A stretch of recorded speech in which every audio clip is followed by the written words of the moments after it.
मिल्लत news bulletin में आपका स्वागत है। देश और दुनिया की बड़ी खबरों के साथ मैं असरार अहमद। असम विधानसभा चुनाव में बीजेपी की हालत बहुत ही ख़राब है। मौलाना बदरुद्दीन अजमल की रैलियों में बढ़ती भीड़ ने भाजपा की नींद हराम कर दी है। बीजेपी पहले से ही बदरुद्दीन अजमल पर हमलावर रही है, लेकिन जिस तरीके की भीड़ मौलाना बदरुद्दीन अजमल इकट्ठा कर रहे हैं, इससे साफ हो गया है कि असम की जनता ने बीजेपी का साथ छोड़ दिया है। असम की जनता ने मूड बना लिया है कि इस बार बीजेपी को सत्ता से उखाड़ फेंकना है। लगातार मौलाना बदरुद्दीन अजमल की रैलियों में जनता की एक अच्छी खासी भीड़ इकट्ठा हो रही है।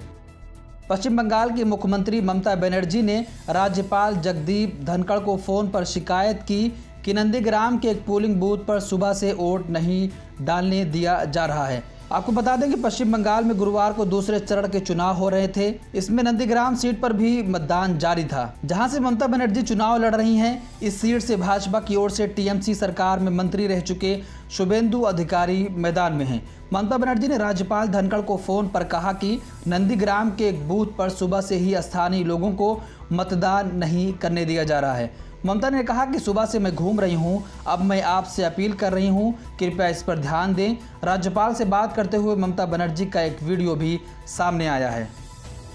देश में कोरोना संक्रमण के सबसे ज़्यादा मामले महाराष्ट्र में दिखाई दे रहे हैं। कोरोना से होने वाली मौत का आंकड़ा भी महाराष्ट्र में सबसे ज़्यादा है। यही कारण है कि पुणे नगर निगम ने नया नियम जारी करते हुए कहा है कि अब कोरोना से होने वाली मौत के बाद शवों को रिश्तेदारों को ही संभालना होगा। नए नियम के मुताबिक कोविड मरीजों के संबंधियों को ही मरीज की घर पर मौत होने की स्थिति में बॉडी को प्रशासन को सौंपने तक की पूरी प्रक्रिया खुद पूरी करनी होगी। सऊदी अरब के हज और उम्रा मंत्रालय ने कहा कि इस साल रमज़ान के दौरान उम्रा करने वाले ज़ायरीनों को कोरोना वायरस का टीका लगवाना ज़रूरी नहीं होगा।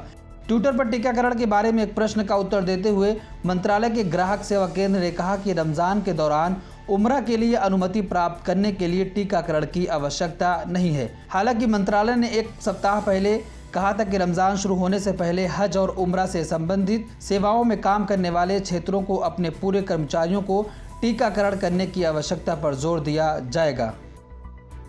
अज़रबैजान की हार के बाद जनता के भारी दबाव के चलते आर्मेनियाई प्रधानमंत्री ने घोषणा की है कि वो अप्रैल में अपने पद से हट जाएंगे। अंतर्राष्ट्रीय समाचार एजेंसी के अनुसार आर्मेनिया के प्रधानमंत्री ने अप्रैल में अपने पद से हटने की बात कही है। आर्मेनिया के प्रधानमंत्री पर अज़रबैजान से पिछले साल अक्टूबर में 6 माह की जंग के बाद हथियार डालने पर जनता का भारी दबाव था, जिसके चलते आर्मेनिया के प्रधानमंत्री ने कहा है कि अप्रैल में वो अपने पद से हट जाएंगे। दिल्ली AIMIM के अध्यक्ष कलीमुल हफीज़ ने उत्तरी दिल्ली निगम के रेस्तोरां के बाहर हलाल और झटका बोर्ड लगाने के आदेश की निंदा करते हुए उन्होंने कहा कि भारत में हिंदू और मुस्लिम, सिख और अन्य धर्मों के लोग लंबे समय से एक साथ रहते हुए आए हैं। वे कभी परेशानी में नहीं थे, लेकिन जब से भाजपा सत्ता में आई है, दोनों संप्रदाय मुश्किल में पड़ गए हैं। हिंदू, मुस्लिम, सिख और धार्मिक संप्रदायों के बीच भेदभाव करने वाले हर सांप्रदायिक बयानबाजी और कानूनों ने देश के भाईचारे और गंगा जमनी सभ्यता को खतरे में डाल दिया है। शादी के लिए पुलिस से मदद मांगने वाले शामली की अजीम मंसूरी का आखिरकार रिश्ता पक्का हो गया है। परिजनों के मुताबिक 1 साल बाद उनका निकाह होगा। अपने छोटे कद की वजह से शादी न होने से परेशान शामली के रहने वाले अजीम मंसूरी का रिश्ता आखिरकार पक्का हो गया है। परिवार के मुताबिक मेरठ के पास एक गांव में 20 साल की बुशरा से अजीम का रिश्ता तय कर दिया गया है। बुधवार को अजीम के परिजन बुशरा को देखने गए थे।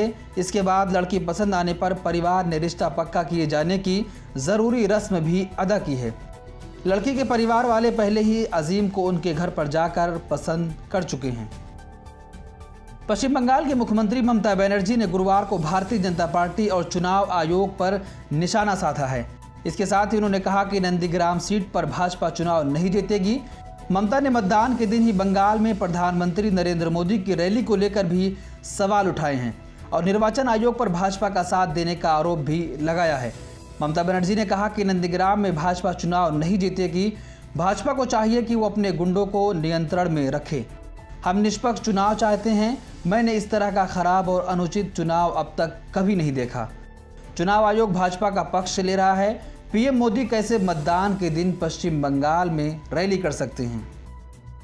सऊदी अरब में हरमैन हाई स्पीड ट्रेन सेवा एक लंबे अंतराल के बाद फिर से शुरू हो गई है। एक विदेशी समाचार एजेंसी के अनुसार सऊदी अरब के हरमैन हाई स्पीड रेलवे HHR को 1 साल के बंद होने के बाद फिर से चालू कर दिया गया है। हरमैन ट्रेन जिद्दा में मक्का मुकर्रमा, मदीना, किंग अब्दुल अजीज़ अंतर्राष्ट्रीय हवाई अड्डे के बीच चलेगी और किंग अब्दुल्ला इकोनॉमिक सिटी राबिक से होकर भी गुजरेगी। ब्यूरो रिपोर्ट, मिल्लत टाइम्स। मिल्लत टाइम्स को आपकी ज़रूरत है, हमारी आप माली मदद करें। हर महीने सिर्फ 100 रुपये और 1 साल के लिए 1 साल सिर्फ 1000 रुपये। रकम भेजने के लिए यहाँ दिए गए फ़ोन पे, गूगल पे और पेटीएम नंबर का इस्तेमाल कर सकते हैं।